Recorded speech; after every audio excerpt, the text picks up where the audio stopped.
Hello?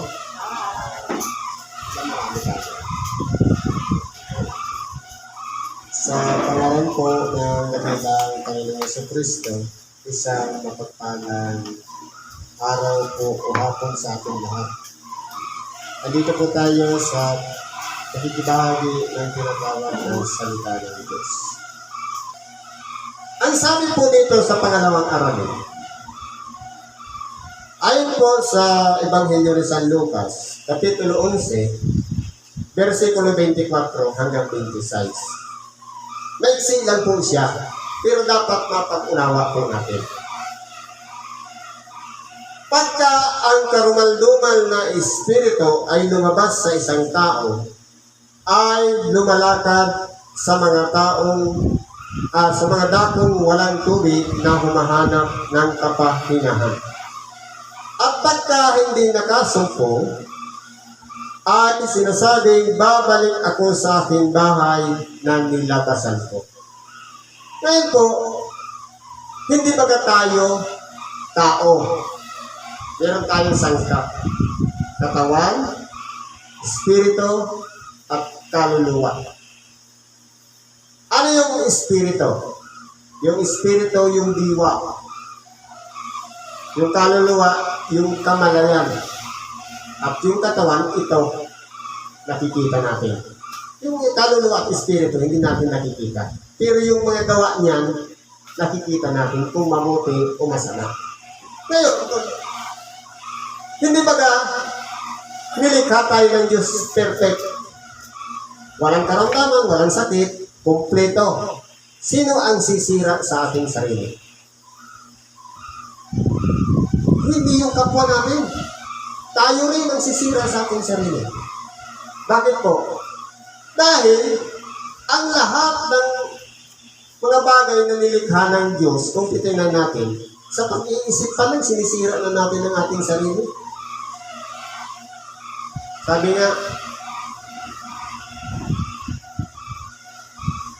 kapag tayo ay walang makain,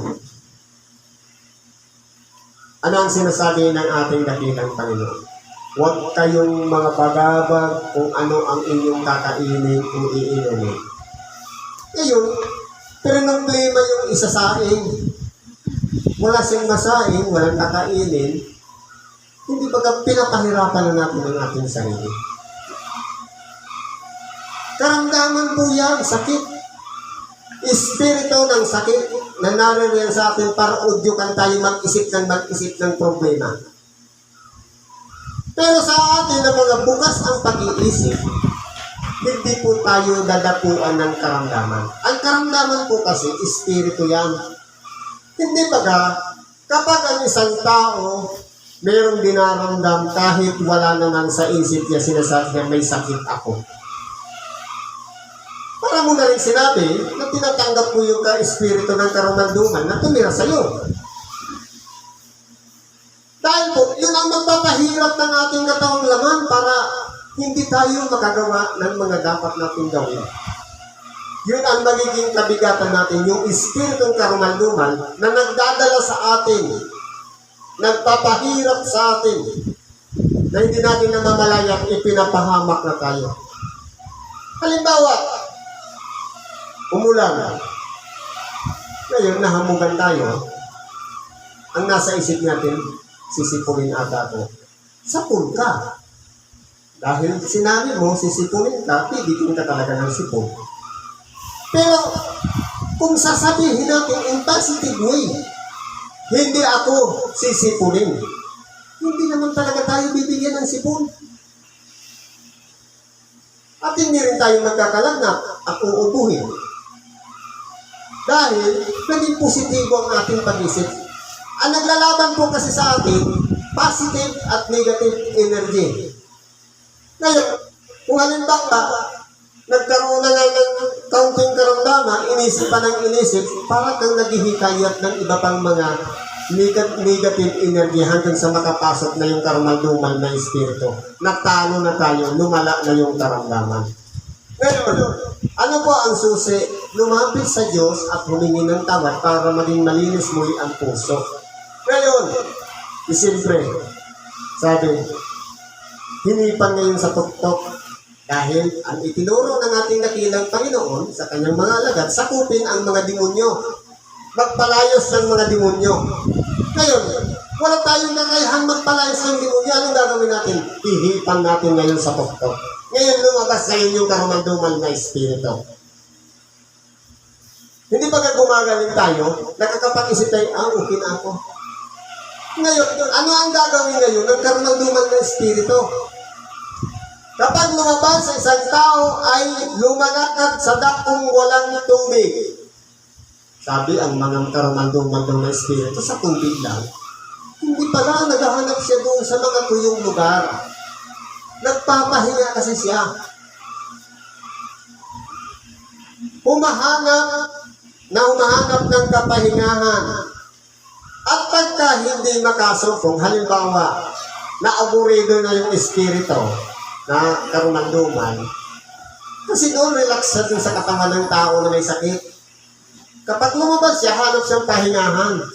Ngayon, pagka wala siya nasumpungan, babalik siya ngayon doon sa katawan na kanyang pinanggalingan. Kaya mayroon na naman uling sakit. Kahit uminom na ng gamot, ang iniisip pa rin, hindi pa ako magaling. Ano ba ang sinabi ng ating dakilang Panginoon? Lakipan natin ang panalangin at pananalig. Bakit? Sabi niya sa Marcos 11:24. Hindi baga, kapag tayo'y nasa ilalim ng espiritu ng karumaldumal, espiritu ng kasalanan, tayo po ay kinakailangan sumuko sa Diyos, humingi ng tawad at manalangin. Sabi niya sa Marcos 11:24, at sa inyong mga idinadalangin at hinihingi, magsisampalataya kayo na inyong tinanggap na at inyong kakamtin. Ibig sabihin pala, kahit pinalayas pa lang yung masamang espiritu sa katawan natin, sumampalataya tayong magaling na at saka ipagkakaloob yung kagalingan. Ibig sabihin, sasarhan niya na para hindi na makabalik yung masamang espiritu o yung karumaldumal na espiritu. Naging madamdamin uli kahit na, kahit na wala ng sakit, magaling na, para lang maging baby sa loob ng bahay, nagkunwari pang may sakit. Ito na yung pagkakataon na yung masamang espiritu, babalik na naman. Ngayon, ito lang ang nagiging problema ng karumaldumal na espiritu. Magpaplato siya, babalik ako sa aking bahay na nilabasan ko. Ano ang gagawin ngayon ng masamang espiritu? At pagdating niya ay masusumpungan ng walis at nagagayakan. Siyempre, humingi tayo ng tawad, di malinis na nga ang kalooban natin. Ngayon, malinis na at nagagayakan. Kumbaga, dati ginulong niya yung utak natin, yung mga katawan natin, kung ano-anong iniwan niyang sakit. Nung humingi tayo ng tawad, nalinisan na at nagagayakan. Okay na yung kondisyon natin. Pero, hindi na siya makapenetrate yun na mag-isa. Ano ang gagawin niya? Ang gagawin ng espiritu, kung magkakayoy, yumayaon siya at magsasama ng 7 pang espiritu. Ibig sabihin, kapag lumabas, yung isang, lilinawin ko lang, kapag lumabas ang masamang espiritu o karumaldumal na espiritu, hanap siya ng pahingahan. Kapag wala siyang nasumpungan, babalik siya. Makikita niya, nagagaya ka na, malinis na, dahil nakapaghingi na nga ng tawad. Ngayon, hindi niya na kayang tumira doon. Ang gagawin niya, dadala uli siya, hanap pa ng 7 pang espiritong masama sa kanya. Di magiging one na sila. Yung 7 kasama niya at siya, titira muli. Sa madaling salita, ito na yung tinatawag sa ating binak. Sinabi yan ng ating dakilang Panginoon. Magaling ka na, huwag ka nang magkasalang muli upang hindi ka lumagay sa mas lalo pang masama. Kaya po, kapag ang isang tao pinagaling ng karamdaman, nilinisan na, nakapagsisi na, mag-ingat po tayo doon sa tinatawag na binat dahil kapag ang karumaldumal na espiritu walang nasumpungan na paglilipatan niya, babalik sa kanyang pinanggalingan, magsasama ng 7 pang espiritu, magiging 8 na. Ibig sabihin, mas mahirap na pong pagalingin ang karamdaman ng tao. Ganun po yun. Kaya ano sinasabi? May binat. Huwag po natin walain yung sinasabing binat. Dahil kapag sinabi may binat, yung espiritong lumabas nung una, nariyan uli, may kasama pang 7 na mas masasama pa sa kanya. Hindi mo piling sabihin na plus 7, masama na siya, nagsama pa siya plus 7. Dahil ang sabi, mas masasama pa sa kanya, pwedeng doble pa nagsama sa kanya. Pwedeng sabihin pa natin, doblehin mo yung 7, magiging 14, di 15 espiritu ang nariyan. Kaya po, yung karamdaman na yan, isa pong bahagi ng espiritu ng karumaldumal na nahang sa ating katawan, na pagkaminsan, kapag tayo po,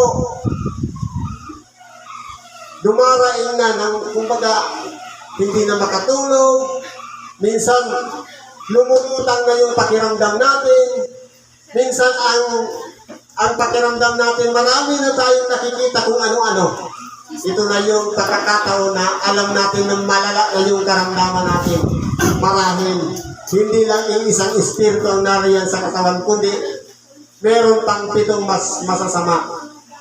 Kaya anong gagawin ngayon? Magsasama ng 7 pang espiritu na lang masasama kaysa kanya at sila ay nagsisipasok at nagsisitahan doon at naging lalo pang masama ang huling kalagayan ng taong yaon kaysa una. Kaya nga po, mas lalong lumalala ang karamdaman dahil hindi na kayang kontrolin. Kahit ng medisina, kahit ng mga tumutulong na magpagaling doon, mahihirapan na po. Kaya kumbaga, isa lang ang pinalabas, nung bumalik, may sumama pang 7, mas malala pa doon sa unang pinalabas. Kaya po dito, kung aralin natin, simpleng sitas. Palagi natin itong nadadaanan, nababasa. Pero, sa aplikasyon nito sa ating buhay, totoo po itong nangyayari sa atin. Kaya po, sa bawat pinapagaling ng ating dakilang Panginoon, meron siya laging paalala. Magaling ka na, huwag ka nang magkasalang muli. Kaya po, sa lahat ng mga tinulungan ng kapatiran na gumaling, pag-ingatan natin ang ating sarili na hindi na muling mapahamak. Dahil kapag nagkaroon ng puwang, yung karumaldumal na espiritu, babalik po siya sa atin. At muli pong magkakaroon tayo ng karamdaman. Kaya iwaksin po natin sila. Manalangin tayo sa Diyos, maghumingi tayo ng tawad. Dahil kapag malinis na ang ating puso, wala po silang pagkakataong makapasok dyan. Kundi pupusin natin ng Espiritu Santo ang ating kalooban upang sa ganon, maghari nawa na ang Diyos ang manahan sa ating buhay at hindi na tayo madaig ng kasamaan dahil yan po ang magpapahamak sa atin. Dahil ang labanan, mabuting espiritu at masamang espiritu. Espiritu Santo at karumaldumal na espiritu. Ngayon, damahin natin ng puspusan ang kapangyarihan ng Espiritu Santo. Dahil iyan po, kapag nakaluklok na yan sa ating puso, siya nang naghahari sa atin at nagkakaroon pa ng bunga ng pag-ibig sa kapwa. Tunay nga po na wala ng puwang para ang mga karumaldumal na espiritu makapanahan sa ating mga puso sapagkat binago na tayo. Pinagsisi na tayo, nagbalik loob na tayo. Ibig sabihin, sundan na natin kung saan tayo nagsimula. Kung nakahingi na lang tayo ng tawad, dire-diretso na tayo doon. Hindi na tayo bumalik sa dating kalagayan para hindi na magkaroon ng puwang yung mga karumaldumal na espiritu na siyang manguna sa ating mga pag-iisip. Kaya yan po ang importante. Kilalanin natin yung kalagayan natin. Tayo ba'y nagtagumpay na? Tayo ba'y magaling na? Kung ganoon, hanapin natin na tayo'y mas lalo pang pagalingin, puspusin tayo ng kapangyarihan ng Espiritu Santo. Maramdaman natin na tayo tinatawad na ng Diyos. At ito po ang patunay sa atin na kapag nadadama na natin ang kapangyarihan ng Espiritu Santo, wala na pong puwang yan upang sirain muli itong katawan na to na ating tinitirhan na dapat tayo mismo ang may pag-aari niyan, hindi dapat natin ipagamit sa mga karumal-dumal na espiritu. Kaya po, nasa atin din ang problema minsan sa kakaisip,